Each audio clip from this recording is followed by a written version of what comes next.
सदृश तिच्छू और माता पिता के समान सहनशील होगा। इसमें पितामह ब्रह्मा के समान समता रहेगी। भगवान शंकर की तरह यह कृपालु होगा और संपूर्ण प्राणियों को आश्रय देने में यह लक्ष्मीपति भगवान विष्णु समान होगा। यह समस्त सद्गुणों की महिमा धारण करने में श्री कृष्ण का अनुयायी होगा। रंती देव के समान उदार और याति के समान धार्मिक होगा। धैर्य में बलि के समान और भगवान श्री कृष्ण के प्रति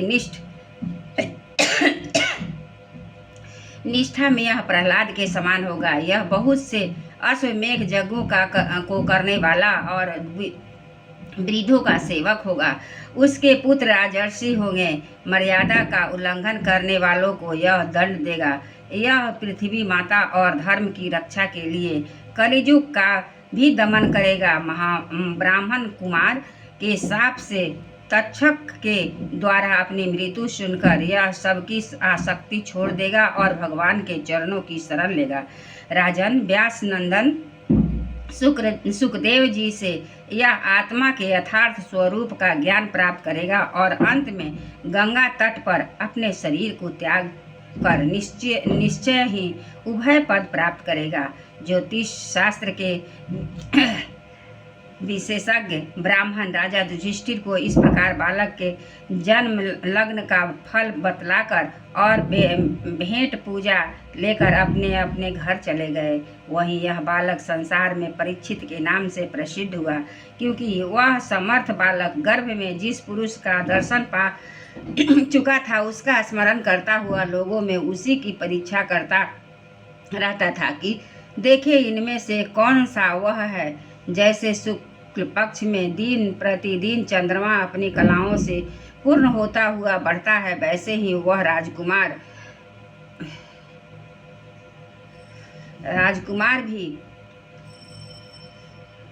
अपने गुरु के लालन पालन से क्रमशः अनुदित बढ़ता हुआ शीघ्र ही सयाना हो गया। इसी प्रकार स्वजनों के वध का प्रायश्चित करने के लिए राजा युधिष्ठिर ने अश्वमेध यज्ञ के द्वारा भगवान की आराधना करने का विचार किया, परंतु प्रजा से वसूल किए हुए कर और दंड जुर्माना की रकम के अतिरिक्त और धन न होने के कारण वे बड़ी चिंता में पड़ गए।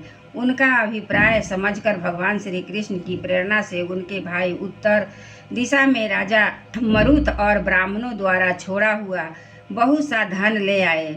उससे यज्ञ की सामग्री एकत्र करके धर्मभीरु महाराज युधिष्ठिर ने 3 अश्वमेध यज्ञों के द्वारा भगवान की पूजा की। युधिष्ठिर के निमंत्रण से पधारे हुए भगवान ब्राह्मणों द्वारा उनका यज्ञ संपन्न कराकर अपने सुहृदय पांडवों की प्रसन्नता के लिए कई महीनों तक वही रहे। शौनक जी, इसके बाद भाइयों सहित राजा युधिष्ठिर और द्रौपदी से अनुमति लेकर अर्जुन के साथ यदुवंशियों से घिरे हुए भगवान श्री कृष्ण ने द्वारका के लिए प्रस्थान किया। एक बार बोले श्री कृष्ण भगवान की जय, वृंदावन बिहारी लाल की जय।